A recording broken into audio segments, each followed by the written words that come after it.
warmly welcome here at the Mallorca Blockchain Days. My next guest is Ben Ark. Warmly welcome. Great having you here again. Thank you for having me. I love it. It's one of my favorite conferences because it's, as I said in the last year, I think, when you published the video a couple of weeks ago, it's a retreat.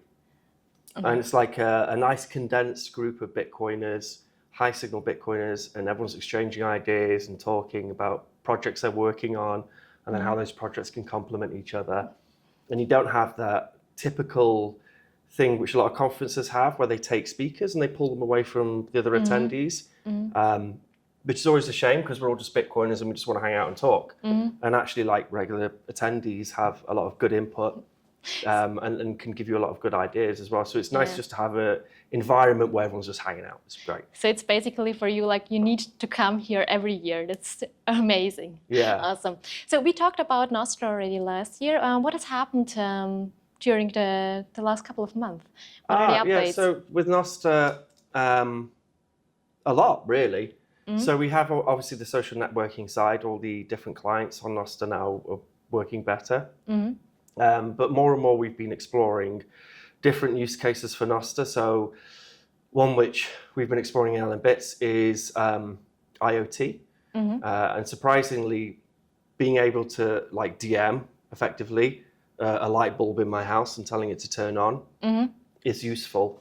And also we've seen some other use cases for Nostr, such as Wasabi. Now the coordinators in Wasabi are using Nostr to avoid some of the regulatory capture which Samurai had and coin mixing. So I think just as a new paradigm shift and protocol, it's very useful for a whole bunch of different applications. So far currently we've explored, social media, and then there's marketplaces. We've built a marketplace which works and is used by a bunch of different clients, pardon me. And we also have IoT. But then if you look at something like Nostr Wallet Connect, Nostr Wallet Connect is just a way of you having software which communicates with your node over Nostr. And the benefit of Nostr is that because you're connecting to a relay and then data is being pulled down from that relay from another client, you don't have the same trappings that you usually have with software where you need to, like, open up ports on your local network. That piece of software is just connecting to a relay up on the internet, sending data to it, and then another thing's pulling it down. So it makes it far more user-friendly for people. User-friendly and I assume also faster, probably? Yeah, I mean, speed, maybe not. I don't know. I mean, that's an interesting point. I'm not sure anyone's done any... it's fast because it's the pipeline that you're using to connect to that relay is a WebSocket. And there's a way of connecting to another computer. A WebSocket is just like a pipeline which data travels at the speed of light. So yeah, it's fast. Yeah. So technology evolves, community evolves, companies are joining. Yeah. I've heard already about the travel platforms Atlantis that is also coming. Yeah, it's funny because it's something which needs to exist, and then over time, I think users will just slowly migrate when they realize the platforms that they're using have a degree of dystopian-ness about them. Like IoT, for example, if you look at the terms and conditions on IoT, and this is why I've never had IoT before. I've never had light bulbs I can turn on and off with my phone, or my boiler. I've never been able to connect to my boiler and make sure that it's turned off when I'm away in Mallorca at the conference. And it's because the terms and conditions, they're horrendous. They're like, they can analyze data on your network, on your local area network. And then the alternatives involve you installing server software at home, opening ports on your home router, and it's a pain in the ass.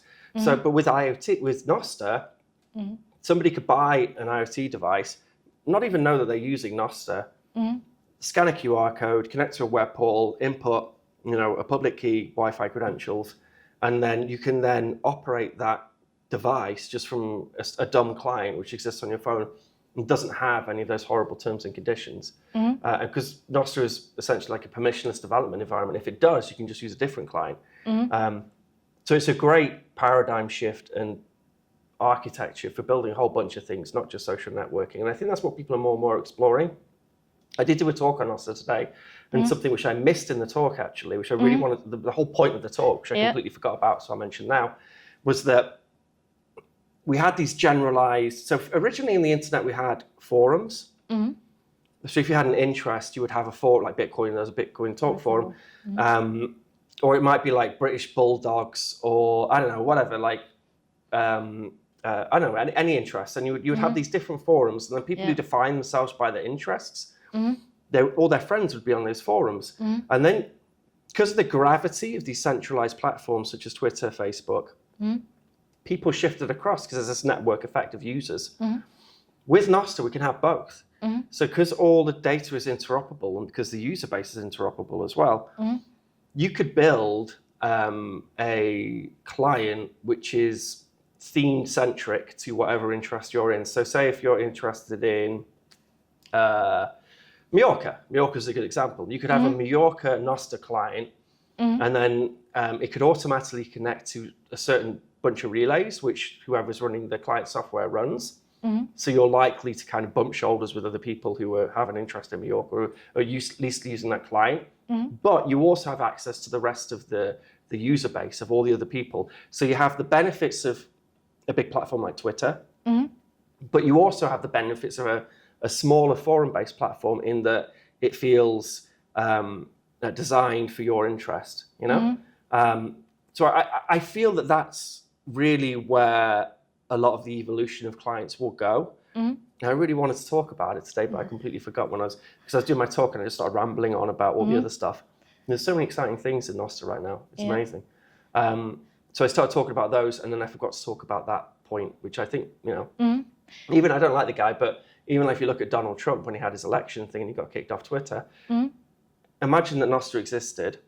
Imagine that someone made like a MAGA Nostr client. It sounds horrendous. I hate the idea of it. But if they did, then people, his supporters or whatever, would switch to using that rather than using something like Truth Social, because they still have access to all the other users on Nostr as well. And then the Trump stuff, like they could directly communicate with their user base because they have this client which they're managing, and they could like have, I don't know, a scroll bar at the top with updates or whatever. It's a really bad example. But yeah, there must be a better example out there. Okay, like poodles. Okay, so if you're into poodles, you could have a poodle client. I don't know. Yeah. How long does it take someone to sign up for Nostr?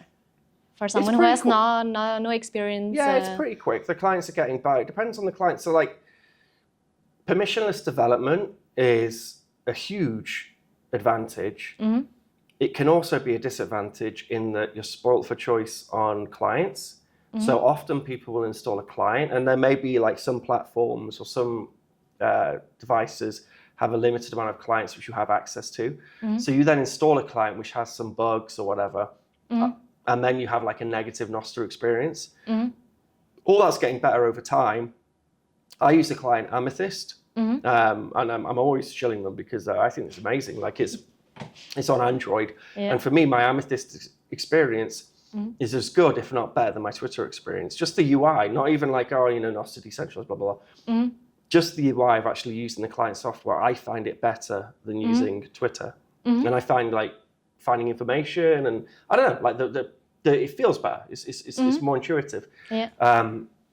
So I guess over time, out of all the choices, some clients will kind of rise to the surface, and that's probably what we're in the process of now. And then also the clients which maybe aren't so good, they'll kind of change their practices and they'll get better. But it's a very exciting space to be in. So I own Nostr.com, which I got back in the day when there was like 10 of us in the Telegram group or whatever.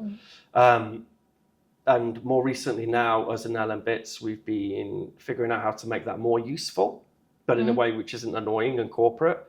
So it's like selling Nippo 5s, selling like easy one-click relay solutions, those sorts of things. We're kind of building those into Nostr.com.